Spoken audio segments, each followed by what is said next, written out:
This is Special Chronicles, giving respect and a voice to people with special needs. I shudder thinking how the world can be so cruel.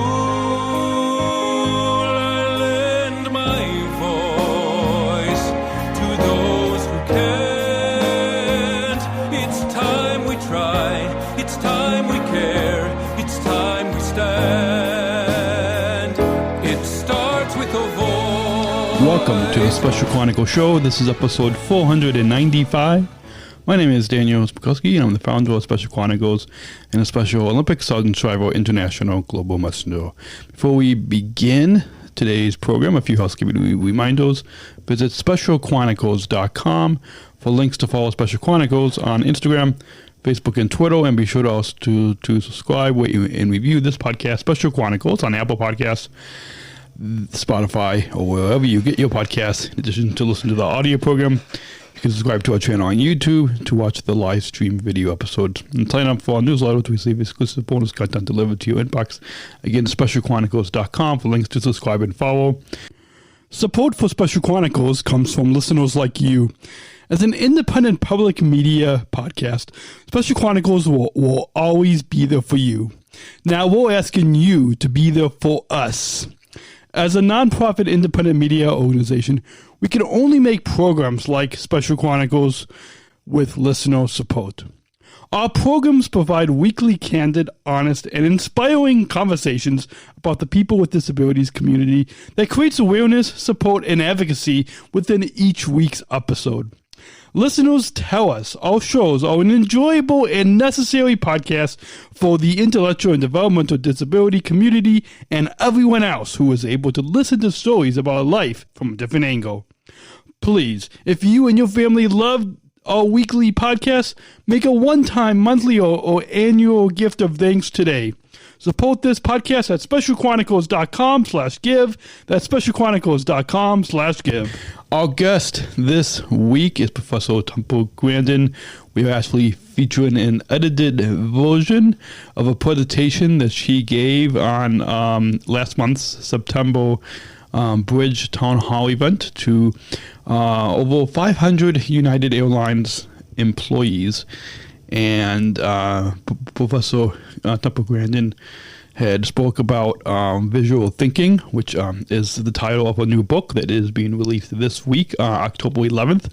So you can, if you're listening to this when it drops on Monday, you can pre-order it. Otherwise, if you listen to it later in the week, you can order it. We'll put links in the show notes on specialchronicles.com/podcast 495. That's 495 for this episode. And if you would like to purchase a book. And now we proudly present, Special Chronicles proudly presents an edited presentation from Professor Temple Grandin on visual thinking, right here on specialchronicles.com. Thank you, Joe. And my name is, as Joe said, Daniel Spikowski. I brown hair on the back of my head, bowed on the front. I'm wearing a blue shirt. This is Bridge on the left-hand side. And it's a joy to be part of United. I am a Special Olympic Service Ambassador here in Chicago. I'm this October will be 3 years as I'm one of the OG original SOSAs, as we call our team, and I'm honored to be on the bridge board as the SOSA chair. When I'm not working as a service ambassador here in Chicago, I am podcasting on specialchronicles.com, which we'll hear a little bit more about our Unified at Work series at the end of the town hall. But I've been podcasting for the past 14 years and sharing all disability stories and voices on a podcasting platform for the past 14 years. I'm also a Sergeant Shriver International Global Messenger, so there's currently 10 of us Special Olympics athletes across the globe that have this role, and title as International Global Messengers. I'm an athlete leader here in Illinois, and I'm grateful to be part of the United team, and to what you'll learn if you meet myself or any of the other SOSAs here in Chicago or Denver or Houston. You'll learn that we show kindness and joy and happiness to our customers, to our co-workers, and what you'll learn in Professor Grandin's presentation, that those of us that think differently, those of us that have different abilities, we have a lot to offer our society, we have a lot to offer our community, and we have a lot to offer in the workplace. And so, like Jill said, I encourage you all to look in your departments, look in your teams, and see how you can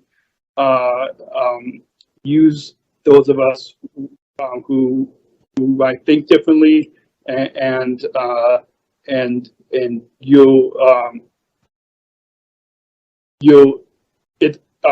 someone once said that it's the right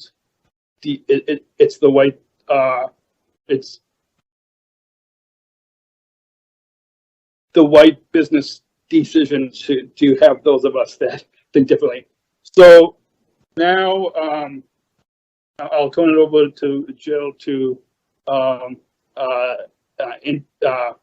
have us welcome the different hubs that I'm watching from coast to coast. And I'm just going to do this real fast. We have people watch parties all over, and we wanted to say thank you for being there. LAX, Denver, Houston. We have folks at CSC and out at the airport in Chicago and also in Newark.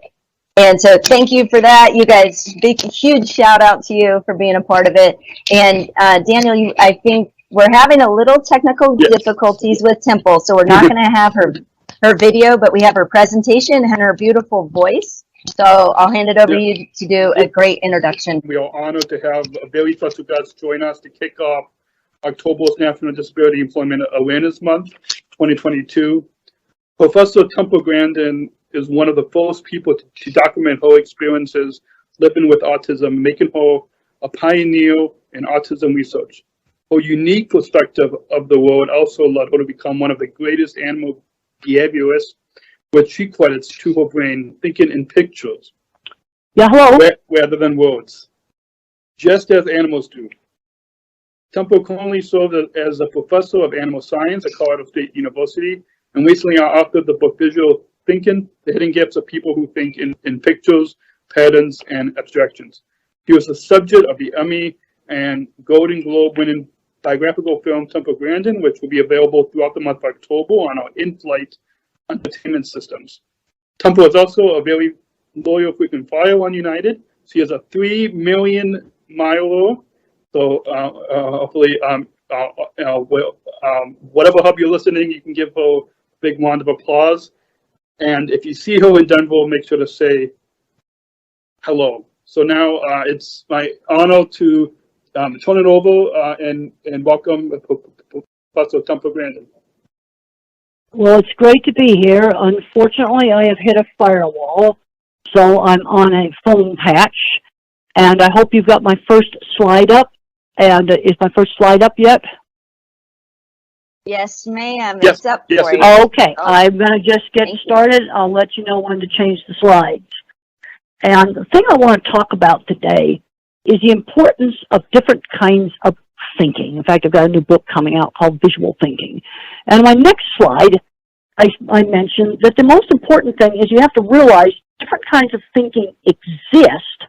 And I was shocked to learn that other people didn't think the same way I think in pictures. And my ability to think in pictures really helped me with my work with animals. Now, the next slide shows my own shadow reflected into a cattle chute, and the animals don't want to walk over the shadow. In my very early work, I wanted to look at what cattle were seeing. And I didn't realize other people thought that was kind of crazy, because I didn't know that other people mainly think verbally. And I want to discuss how all kinds of companies need the different minds. The next slide. And there's scientific research that shows that these different types of thinking actually do exist. I'm a photorealistic visual thinker. I'm an object visualizer, but I cannot do algebra.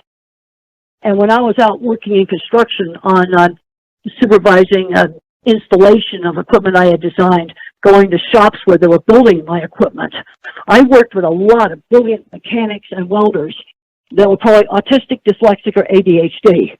Couldn't do algebra. And you know what? They're not getting replaced.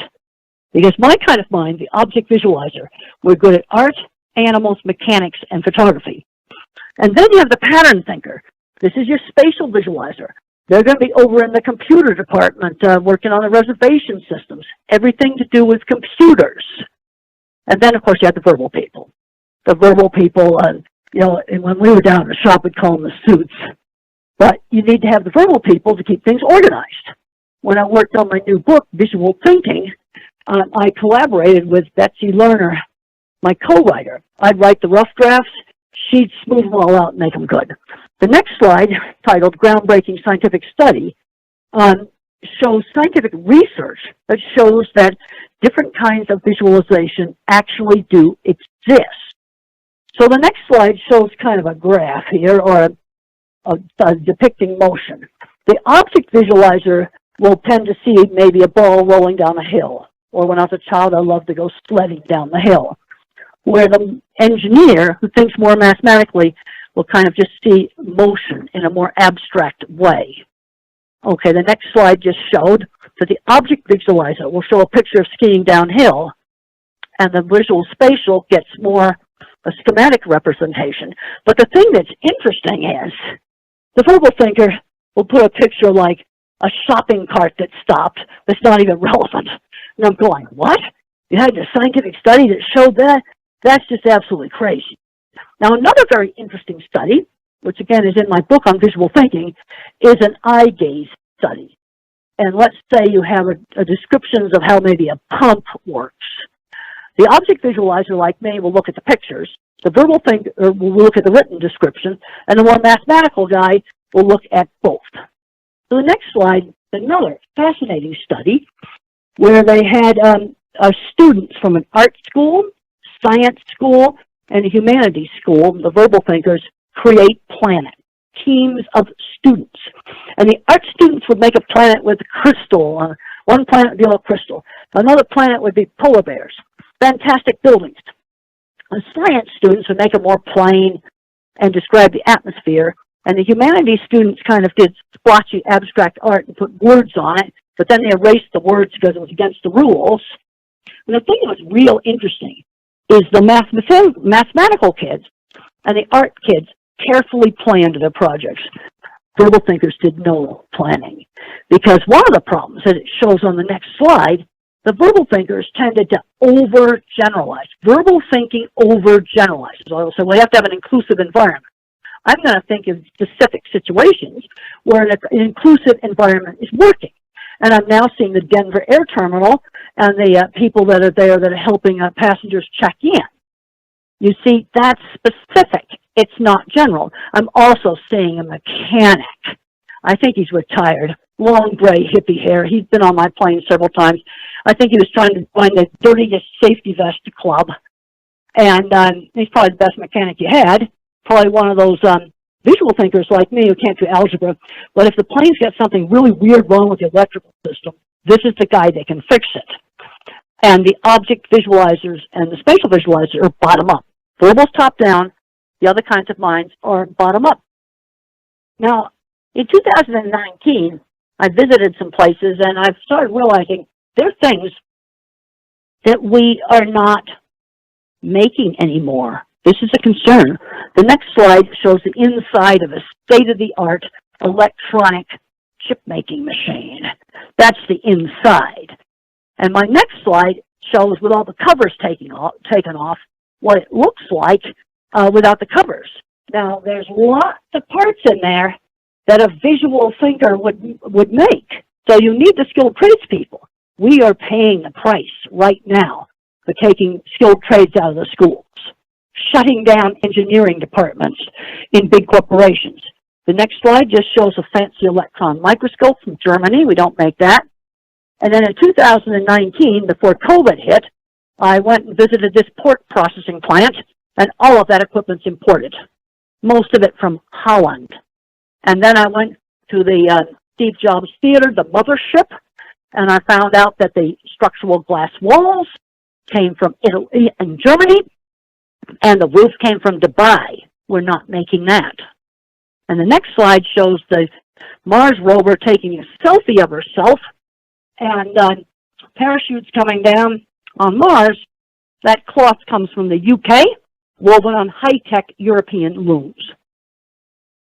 Track down the vendors. The next slide shows the price we paid for taking the hands-on classes out of the schools. Worst thing we ever did. Art, sewing, woodworking, cooking, theater, welding, auto shop. I've worked with a lot of people that had small shops, and they started out because it took a single welding class. They grew up working on cars. Kids are not doing that now. They're getting addicted to video games. I can tell you how to get them off the video games. Car mechanics.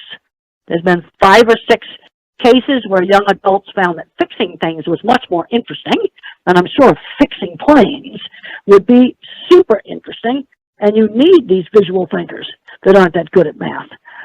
Now, the next slide shows an airplane under construction, and this originally came from the engineering department at Texas A&M University a number of years ago. Engineers calculate risk. Object visualizers see risk. And this used to be a question that got given to all the freshman engineering classes. So a Boeing engineer would come in and say, a heavy toolbox dropped on the wing of the plane. And when the mathematical engineers analyzed it, it was stressed, but it was still within the critical limit. So the correct answer is what? On the next slide, the correct answer is you throw the whole wing away. That's the correct answer. And I'm now visualizing taking heavy equipment, smashing up that wing, so there's no way it could get in a new airplane. 18 years ago, and that's now probably more than 20 years ago, since I've talked to the engineering department, 90% of the students were correct. In 2014, only 60% were correct. We're going totally mathematical and taking out the visual. Yeah, you drop one of those great big huge heavy toolboxes, and I'm now seeing them on different construction projects I've been on the wing of the airplane. I think the wing needs to get thrown away. Nope, visual thinkers can see risk. The next slide shows the launch pad, and we already talked about the raccoon, so let's skip through the raccoon slide there and go into a slide on collaboration on building large food processing plants. I've worked for every major meat company, and what I have found is the object visualizers working in the shop, people that might just have a high school education and one welding class, are inventing and designing mechanically complicated equipment. And the more mathematical engineers are doing the boilers and the refrigeration. That stuff requires a lot more math. But my kind of thinkers, barely graduated my school, they might have 20 patents. They may have an equipment shop that's selling specialized equipment all over the world. And the next slide shows a patent for an autopilot. My grandfather was a co-inventor of the autopilot for airplanes. And he is a mathematically trained MIT engineer, and he worked together with a visual thinker who came up with this crazy idea for 3 little coils. And they tinkered and they tinkered in a loft over a place where they fixed trains. And they finally got it to work. And it was in every warplane during World War II, except the stolen version was in the warplanes. This is where he needed a lawyer. This is where he needed what we call a suit, a lawyer to prevent the invention from getting stolen. Now, in my new book, this is an example of collaboration. I wrote the first drafts, and I associate things. My writing's not that well organized, and Betsy Lerner organized my thoughts. We were a great collaboration. Let's skip over the picture of the mixing devices. And the next slide then says 20% of the people I worked with were either autistic, dyslexic, or ADHD. And these people owned metal fabrication companies, multiple patents. Yeah, we're paying the price in a lot of industries for shutting down in-house engineering departments. And I can tell you right now, in my industry, we're having a difficult time finding people to fix things. We're paying the price for taking out hands-on classes, and we're paying the price for outsourcing in-house engineering. And this also is happening in the car industry. Really serious. The next slide just says that grandparents often came up to me, and they told me that they discovered they were autistic when their kids got diagnosed, and they had decent jobs. They learned how to work. Because one of the problems we've got today with autism is you're going from Einstein and Elon Musk to somebody who can't dress themselves. So the next slide asks, what would happen to some of yesterday's great innovators? What would happen today? Would Michelangelo, on the next slide, be less successful? At age 12, he dropped out of school. He was a grubby little kid that ran around in all the churches and looked at the great art. So that's exposure. To get into careers, you've got to be exposed. He was also exposed to stone cutting tools.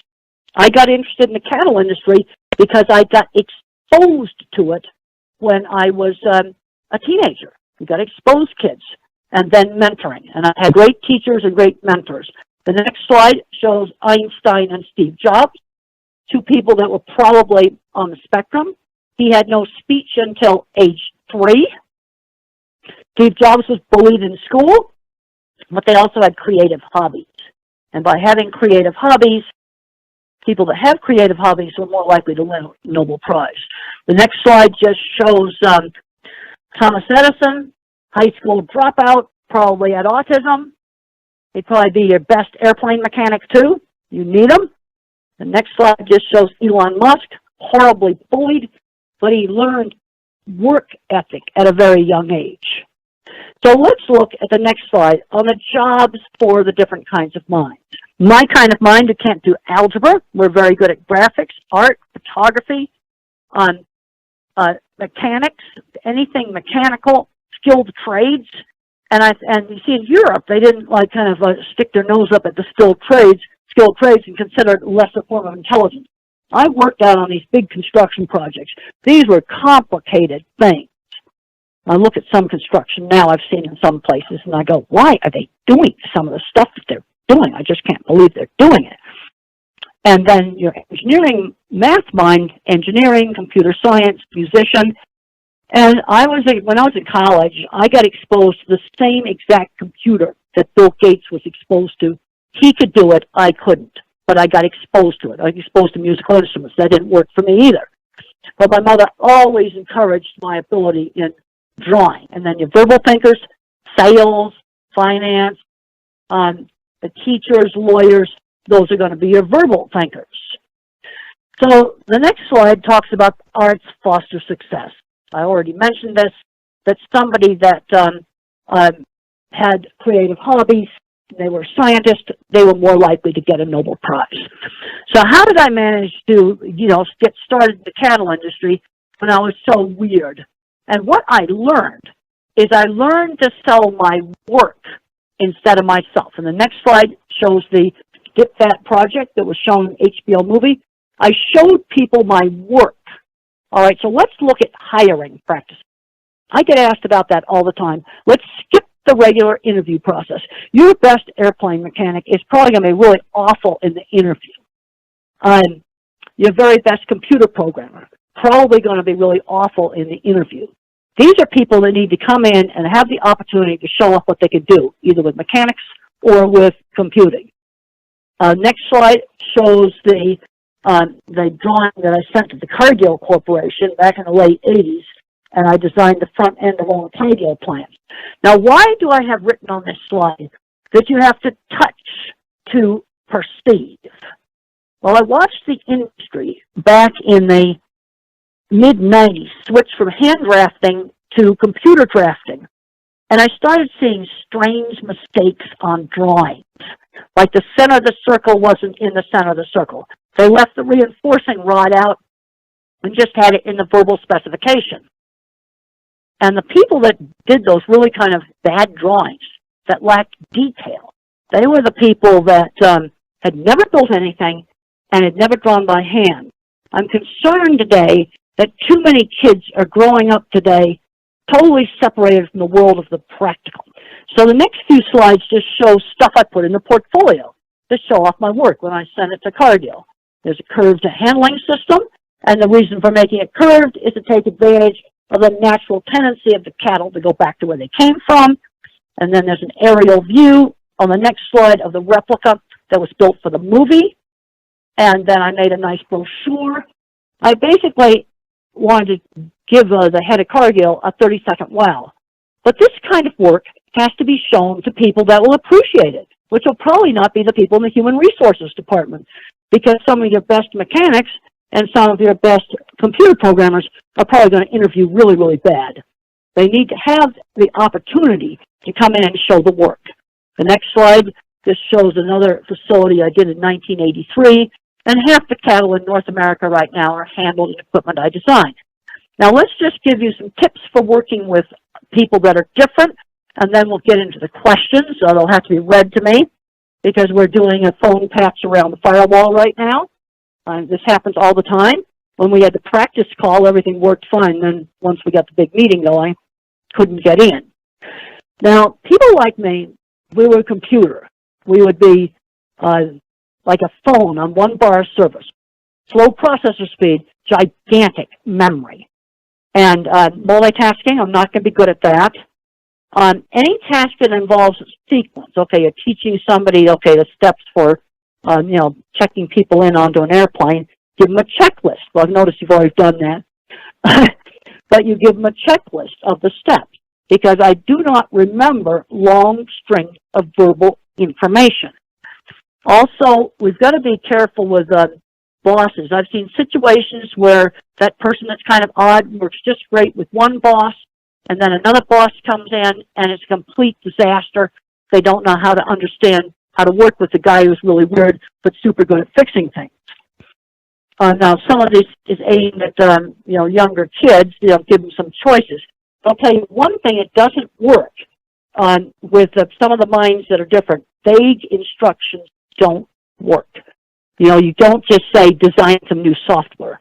They need to have something very specific they're supposed to design in the software, and they need to be told what the outcome for that software is. Very clear as to what the job is. Vagueness does not work. There also can be problems with personal hygiene, and I had some of that problem. And what you do is you pull the person into a private office and you explain they've got to clean it up. On my very first job, I criticized some welding, and I said it looked like pigeon doo-doo. And the plant engineer pulled me into his office in the boiler room. I remember this really well. And he made me apologize for saying that it looked like bird doo-doo. That's not the way to handle things. He also explained to me that the welder was his employee, and if I did not like the welding, I should have gone to him. So my last slide before we go into questions is, what is the ultimate goal of education? Where is a student 10 years after high school? I was working on those dipping vat projects, and I'm getting very concerned now that a lot of kids like me are just getting screened out. We can't do algebra. Well, when you have the airplane that has a gnarly electrical problem that no one can fix, it's not going to be the mathematician that's going to fix it. It'll be the guy that can visualize the entire wiring harness. There's people that can do that. It's different kinds of thinking. And the thing is, we need to have all of the different kinds of minds. Support for Special Chronicles comes from ComEd. Special Chronicles is proud to partner with the ComEd Energy Force Ambassador Program. The Energy Force is the country's first energy efficiency education program designed for and taught by people with disabilities. ComEd is powering lives, and really is powering us here at Special Chronicles to keep the lights on and our technology is powered on. As ComEd powers the lives of us, they're literally giving a voice to people with special needs. We thank ComEd for the generous support of our mission at Special Chronicles. Learn more at specialchronicles.com/ComEd. That's specialchronicles.com/ComEd. Thank you for listening to this episode of the Special Chronicles Shows podcast. Visit specialchronicles.com to follow Special Chronicles on Facebook, Instagram, and Twitter. Subscribe to our channel on YouTube, and don't forget to hit the bell to be notified of new episodes. Also, subscribe to our newsletter mailing list to sign up for our updates and get exclusive content delivered to your inbox. Remember to do what you do with these podcasts. Subscribe or follow and rate and review Special Chronicles on Apple Podcasts, the iHeartRadio app, or wherever you get your podcasts. Finally, please share this episode and all of our podcasts with your friends and family. Help us grow our audience and reach 5,000 downloads of our audio podcasts and over 14,000 average monthly listeners. Have a great week, and we'll see you back here next week with exciting new guests. See you next week.